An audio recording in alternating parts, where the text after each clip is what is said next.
Hello everyone and now welcome to a map, or welcome to a game, welcome to the map Turtle Rock. Welcome to a game between WFZ and Lawliet. And this game taking place, or Lawliet, this game taking place here on Turtle Rock. WFZ has spawned as the yellow undead player over here at what I'll call the 11 o'clock position. Meanwhile, down over here, thank you for the sub. I think that was a sub. Yeah, thank you for the subscription.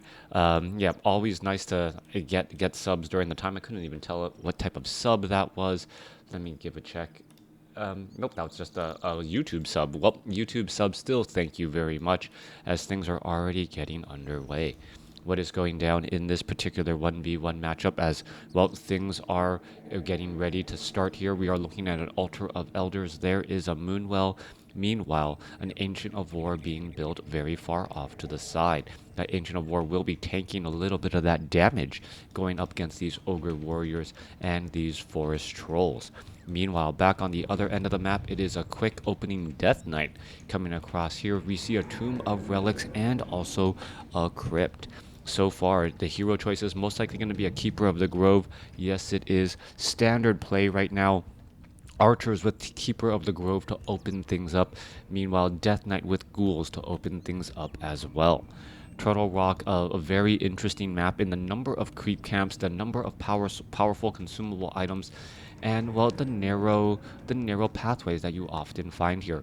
Range units are often very powerful, and however, the Keeper of the Grove is actually a little bit at an odds here.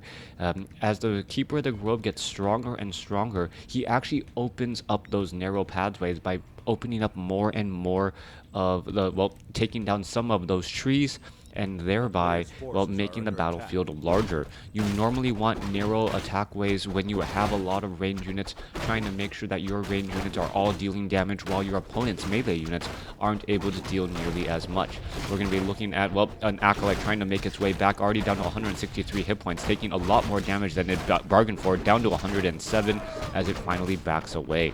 Keeper of the Grove picks up a Ring of Protection +3, 25% damage reduction, or 48% more effective hit points, as the Death Knight will be wandering on in here in just a moment. There is that Death Knight. Death Knight is going to get a little bit of damage here. That is the question. There is that Death, and there's the, oh, a beautiful dodge with that Moonwell right there. The Moonwell just getting constructed, and that, well, the Moonwell essentially taking away 25 mana, and that Wisp now off to the backside here. Is it going to end up being able to, oh, yes, it does end up getting that Death Coil. It looks like he was pot committed. WFZ trying to clear up to that particular Wisp, spending an extra 75 mana to try and deny that bit, or deny that Wisp, and well, it ends up costing Lawliet a little. Oh, there's a detonation as the WFZ is just making its way through. All right, every Wisp that is taken out here has a big impact right now. As you know, while you're taking the tier 2, you cannot train up any additional workers, and that's what we're seeing right now. Keeper of the Grove also going after that,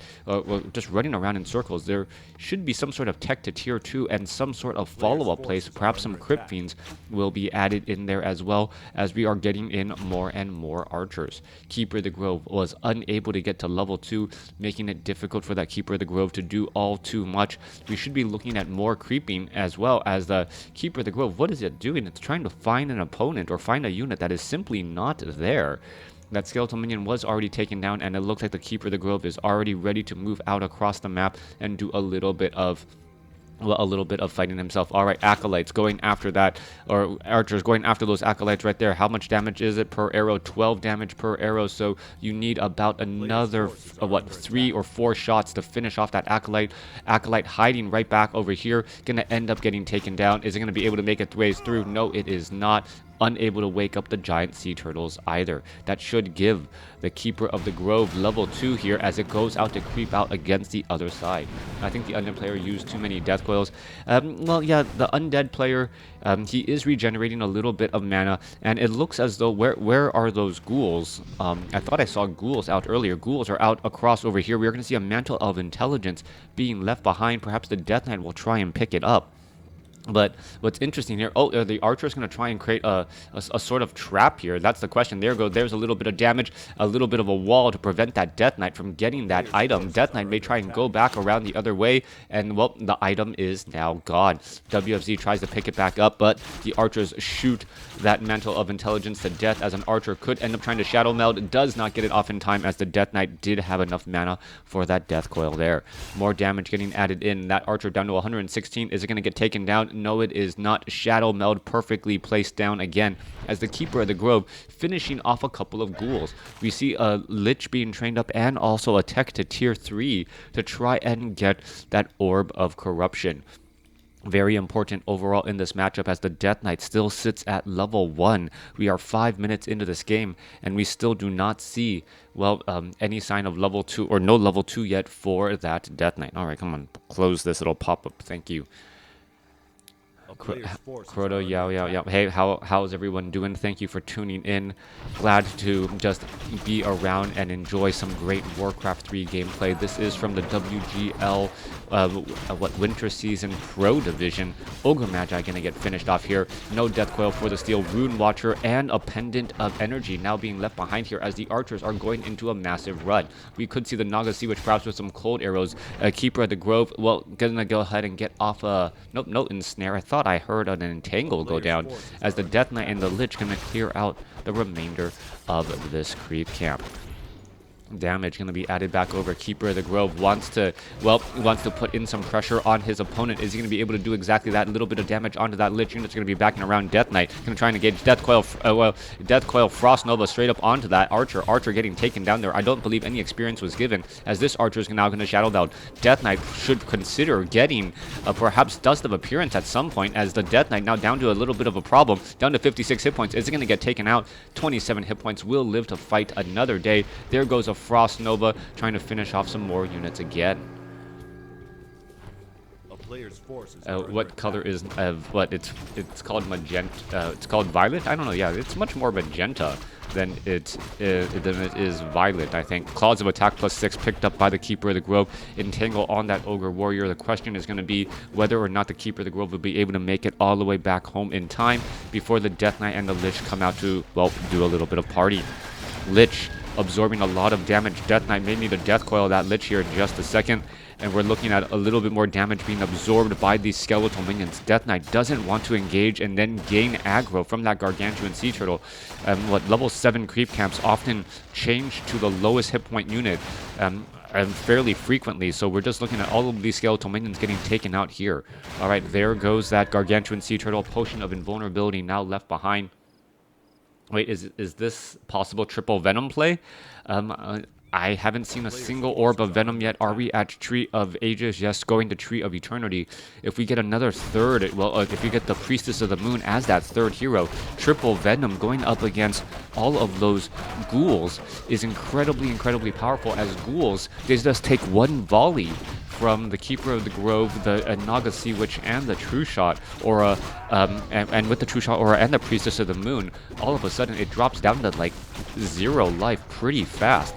We'll see if that is going to be the play here. I don't see, well, is it a Priestess? Oh, it is a Priestess of the Moon. This could be the triple Orb of Venom play that well, Midnight has just talked about, as the Tome of Intelligence now on that Naga Sea Witch, even for additional damage as well.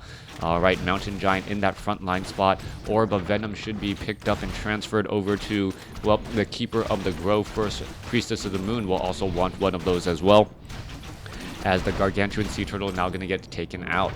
Alright, so far though, WFZ hasn't really ventured around the map that much. He isn't moving around the map. He doesn't have that much map awareness, it feels, as the Lich, well, comes out, gets a Frost Nova on a Wisp, and is still, well, moving on out. This Mountain Giant has absorbed a little bit of damage, as we're looking at double Orbs of Venom on the Priestess of the Moon. Alright, so double Orbs of Venom from 2 Ancient of Wonders. So this is double that already. We'll see if the Keeper of the Grove should get the second one, and we'll see if the Naga Sea Witch grabs one as well, as we could be going into an engagement here. Alright, you can see that Giant Sea Turtle, how much damage it takes just from those Orbs of Venom over time. Units are now looking to pull back once more, and we're still looking at, well, the Gargantuan Sea Turtle make their way back over. Hit and run tactics are going to be that much better for the Night Elf army, as we're looking at, well, unable to see how much, well, Lawliet's supply is. My apologies, unable to do that. There is a denial right there as the Gargantuan Sea Turtle down to half life. Is it going to end up getting engaged? That is the question. There's an entangle. Who's going to get the experience? Naga Sea Witch is right there. There's a Fork Lightning. Naga Sea Witch does not get the experience. It was the Death Knight, and I believe the Death Knight also picked up that Scroll of Beast. That damage over time, you can take a look. Ghoul taking, well, will end up getting taken down. There's a Dark Ritual to deny. The Lich going for Dark Ritual early to try and deny any of those entangles and poison attacks that the Keeper of the Grove and the Naga Sea Witch and the Priestess of the Moon are trying to engage with. Naga Sea Witch for the slow, and then, well, damage over time from the Keeper of the Grove and the Priestess of the Moon to just continue to add that damage more and more. Alright, Death Coil out of that Pit Lord trying to heal back up. Death Knight being at level 3, a monster of a difference. 200 hit point heal to 400 as we see another quick taunt right there. Alright, there's that Cold Arrow, once more Obsidian Statue trying to make its way around. However, with no boots of speed on that Naga Sea Witch, the unit will just be able to get away. Now, with the strategies unfolding here, we are looking at double Slaughterhouse coming back across. WFZ being forced to retreat back, and this is going to buy a little bit of time for Lawliet to get through here. Mountain Giant going to be absorbing a little bit more damage than he would like. Staff of Preservation onto the Keeper of the Grove. So interesting to get that Keeper of the Grove back there. Meanwhile, are we going to grab another Orb of Venom for the Naga Sea Witch, or are we just going to keep those Cold Arrows? That is the question to have. Right there, Keeper of the Grove going to try and entangle the remainder of, or entangle and clear out this creep camp, or once more, triple Venom, Dryad Poison. This is going to kill the heroes quick. Yeah, and even if the units are retreating back, they're going to be taking damage.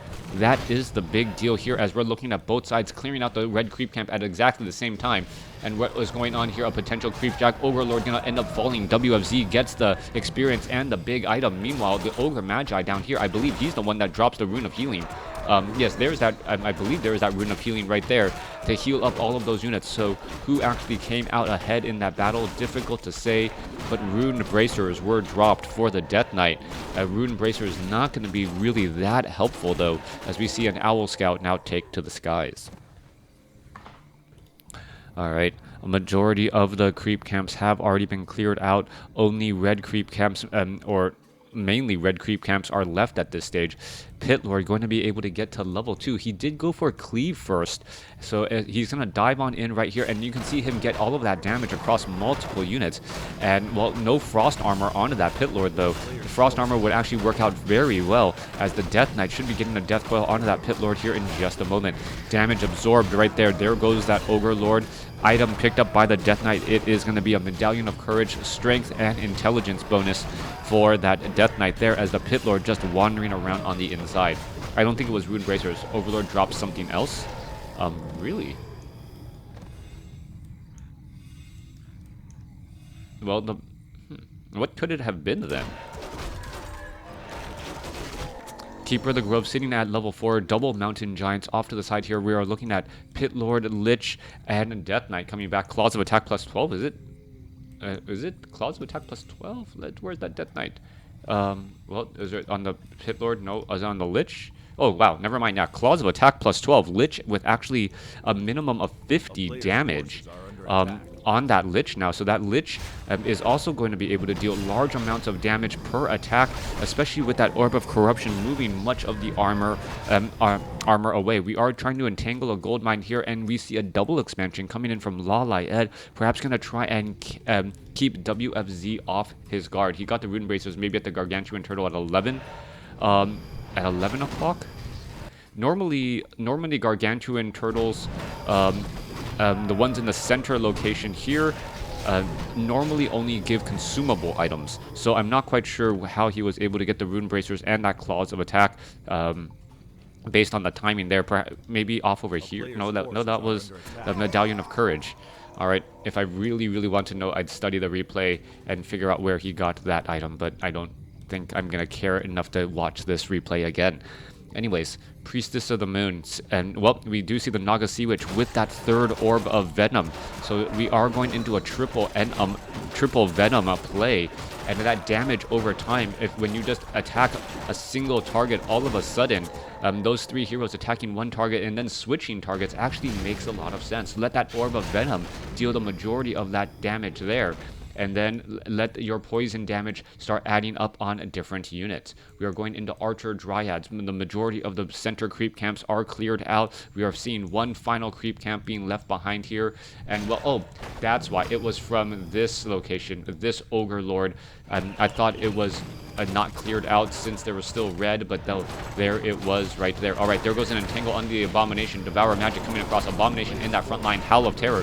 Dryads all pushing through a lot of damage. Interestingly enough, the Priestess of the Moon and the damage over time from all of those units, it is not affected by that Howl of Terror. A lot of damage absorbed up by that Keeper of the Grove. Are we going to see, yeah, Fork Lightning finishing off that Pit Lord right there as a Scroll of Town Portal heads back. That, not the center. 11 o'clock, a Gargantuan Theater. Yep.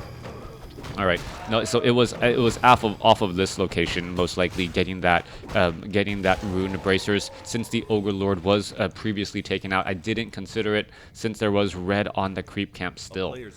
Yeah, that poison damage does add up very quickly. Dryads finding a ghoul out in position. You're gonna see that damage. Well, take down a ghoul in pretty much in an instant. Meanwhile, we're going into an attack across over here. Ancient of War gonna be an early warning indicator for this creep camp. We are looking at the Entangled Goldmine. Is it going to get taken out? Tree of Life just taking a lot of damage, as we're going to see, well, Lawliet try to come in from the back and perhaps intercept some of these targets. Abomination, well, Abomination already trying to retreat back here. Meat Wagon's going to be able to easily destroy this Tree of Life. Three meat wagons, and this was a calculated strike by WFZ, getting these meat wagons to make sure that they were able to deal large amounts of damage to fortified buildings. Normally, the undead army, as I've said in many games, cannot take down buildings very easily. With 3 meat wagons, it was able to take down that building in pretty much no time flat, preventing it from getting any gold from that gold mine, and costing a little bit more as there were repairs as well. With that said and done, though, meat wagons are relatively weak in terms of how much damage they can take, and the fact that they move very slowly means that they can get picked off as well. That is going to be the issue here, as we're going to see more battles raging on. And Druid of the Claw sitting at, well, Mastery Training, no rejuvenation just quite yet. And we're looking at the Ents, trying to see if WFZ is setting up an expansion. He is, but it is off away from his opponent. All right, in comes an engagement right here. Mountain Giant absorbing a lot of damage in that frontline spot. He's trying to back away. There is a lot of, well, Abominations right there. Fork Lightning continuing to push damage here, as you're going to see that Abomination see how much damage it takes over time, as the Death Coil is still in position there. Staff of Preservation saves one Mountain Giant, another Mountain Giant. Well, they're getting saved right there, as the Meat Wagon just dropping so much Disease Cloud, causing problems once more. Keeper of the Grove, are they going to try and engage again? We're looking at 66 supply for the Undead Army compared to, I don't know what for the Night Elf Army. Props about the same, as the units are trying to engage Meat Wagons in the back, still getting in major damage onto those Dryads as well. Death Knight getting the Death Coil off, saving another unit. Druids of the Claw taking a lot of damage, but this fight is not looking well for this, well, a triple poison strategy. Is it going to work? All right, we're pushing on through. A lot of the units are all getting taken down. Staff of Preservation saves once more. Dryads taking a lot more damage. We're looking at, well, the Death Knight. Death Knight could actually be in trouble. Fork Lightning not going to be able to do enough damage there. Down goes to 33 hit points. Obsidian Statues are going to be able to heal back up. Keeper of the Grove fighting their way through, as all of those units are teleporting back out. Triple heroes still alive. A couple of Mountain Giants back at home, and a couple of bears as well. All right, we are looking at a majority of the units of Lawliet still alive and well. The difference, though, is that they are currently back at home. They didn't provide any experience to their opponent, and now WFZ needs to try and save this expansion if he wants this game to well, have an advantage when this game goes long. All right, there goes another Acolyte. It's going to get taken down. Well, Pit Lord diving on in here. Oh, there is a quick entangle. That's going to be a lot of damage. There's that Devour Magic, Death Coil, Howl of Terror coming back across, as the units are all now trying to retreat back once more. Keeper of the Grove also teleported back. Heroes also being teleported back. We're going to be seeing some rejuvenation across all of these units as well. And that's pretty much what this is right now. A giant healing party for the for the Night Elf army here.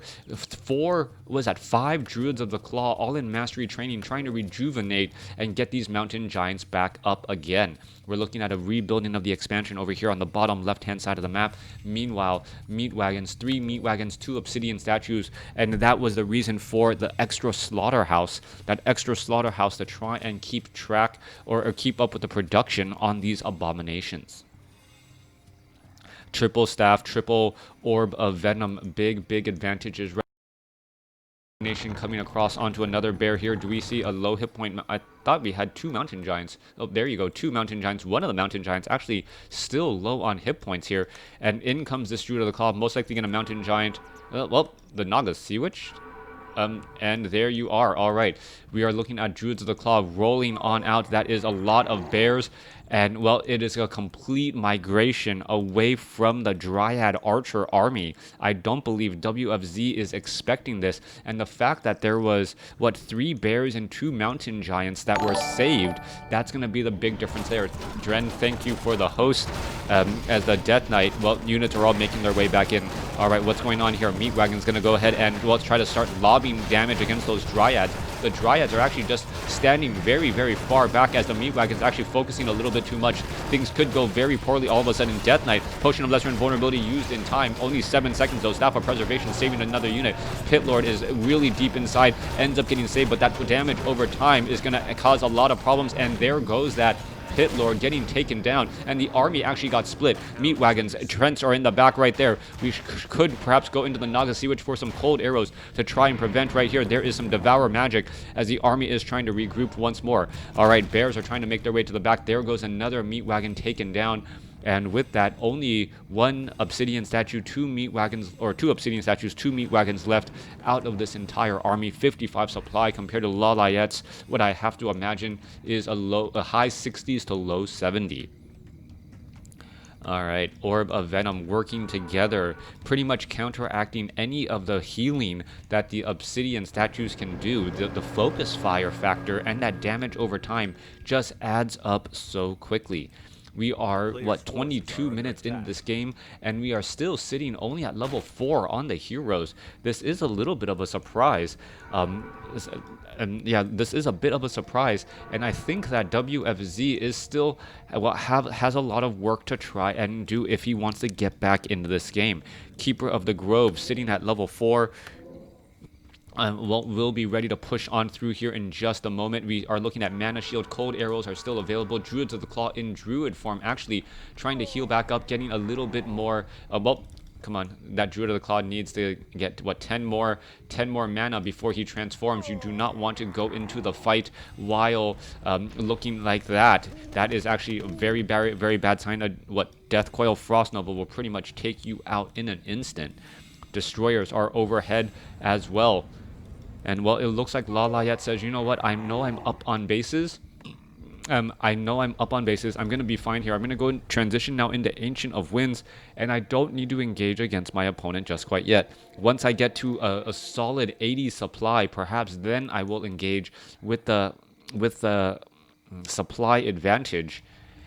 Since he knows that he is just currently out mining his opponent. All right, Pit Lord.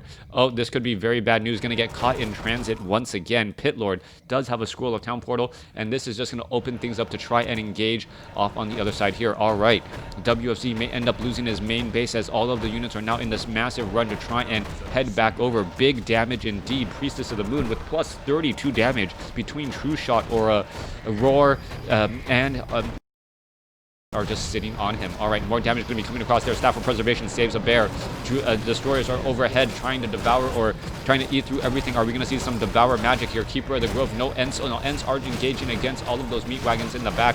A large exchange in the back here. There goes another Staff of Preservation, just denying experience. Are we going to see a third Staff of Preservation? Yes, we are. But now the Staff of Preservation, all of them cooldown has come to an end. Bears are now starting to finally fall. Pit Lord could get taken down. It does get taken down. There goes another bear as well. Damage over time time. Is it going to go onto those destroyers now finally, or some of those other units? Bears are getting destroyed, and the destroyers with mana actually living up to their namesake right now, destroying every single bear. Death Knight and Pit Lord, however, fall together as the Lich is going to fall as well. No, Lich using a potion of lesser invulnerability. Lich is somehow still alive right now, fighting its way through. All right, Lich is going to be in trouble once that potion of lesser invulnerability comes to an end. A great battle by WFZ at the end. He was able to, fight back, take down multiple bears in that final battle. The real difference, even though the Orbs of Venom were a powerful attack and damage bonus for the Night Elf army, the real difference there was that there was triple Staff of Preservations. You saw how many units were saved in its second to last battle. 3 bears, 2 mountain giants, completely low on hit points. They were able to heal back up, but just as important was that they denied experience to the undead army. By not giving level 5 to that Death Knight and level 5 to that Lich, all of a sudden the hero nukes were significantly weaker. So at the start of that final battle that we saw, saving those extra 3 bears again was just a cherry on top, continuing that strategy, making sure that WFZ didn't get a hero level advantage. And after you invest so much of your resources trying to take down a 960 hit point unit only to see it disappear, go away, and you have to start over and try again. Well played by Lawliet, taking that game from WFZ. Thanks for watching. Thanks for listening. Hope you guys enjoyed it.